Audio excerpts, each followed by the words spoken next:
Hello, my name's Duncan and welcome to Baft Books. This is actually just a quick video, so I'm not using how I'd normally set it up. I'd normally be a little more organised, but I've just discovered that my front-facing camera on my iPhone is pretty good quality. And if I set it up like this, I could just do a quick video. It's just I came across a tag that feels like it was made for me. It was done by the Bookclectic, and she has done this thing called Paperback Parade. And what it is we take books before 1990, talk about the covers, talk about the books, and any history that goes with them. So I thought this is actually made for me just because of a lot of the stuff that I read is from this sort of era, and I just wanted to be excited just to do a quick little video. I said so. My setup slightly differently. I said as I use my front camera, I might have to do a little more editing, but we'll see how this goes. So the book I picked, my first book, is, let's pick it up, Harry Harrison's Two Tales of Eight Tomorrows. I'm just going to lift that up so you can see the artwork there. That artwork is by the artist Jim Burns. Jim Burns, I'm a huge fan of his work. And this is a book of short stories. The cover there represents a story, The Streets of Ashkelon, which is a classic one of his stories. It had serious problems getting published at one point. And the whole idea about the story is that a trader is on a planet, and this planet, the people are literal. They do not understand belief. They do not understand anything that is not straightforward. Everything exists. So you can't face. So he's there, and this missionary turns up, and the missionary wants to teach them religion, and the trader tries to talk him out of this and says, just teach them science and straightforward stuff, because this is a totally place that they just don't get it because of their total literal things and points. So that's how the story goes, and I've seen it quoted as like one of the saddest endings to any story ever, and it is really one of my favourite stories. And this piece of cover art here by Jim Burns represents that story incredibly well.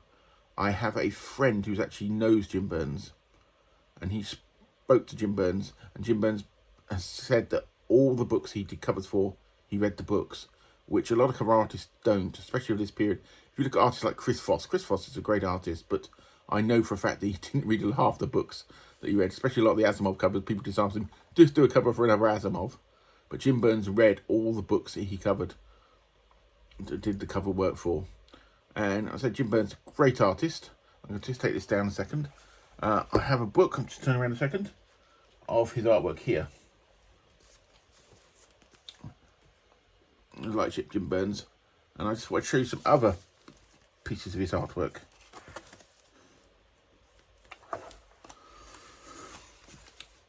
This is some of the gorgeous work he did for Robert Silverberg's Gilgamesh the King. Okay, and the film Blade Runner, if you've my channel, you know I'm a big fan of it.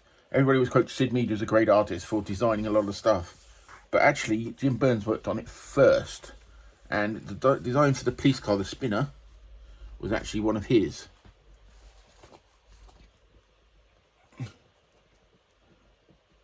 And I've actually spoken to Jim Burns via email, because my friend put me in contact with him, in order to see if I could actually get a print of that one signed by him.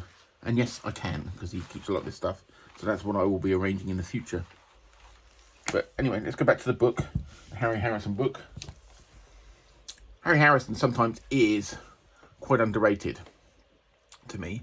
People remember his stainless steel wrap books, but his serious stuff is very, very good. And so this is a great little collection. It's got other stories in there, like everybody, what's the story called? I Always Do What Teddy Says, which is about like population control and things like this. And he's always an incredibly interesting writer.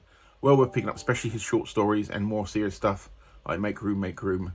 But I said this cover sort of encapsulates a lot of the books that I absolutely love.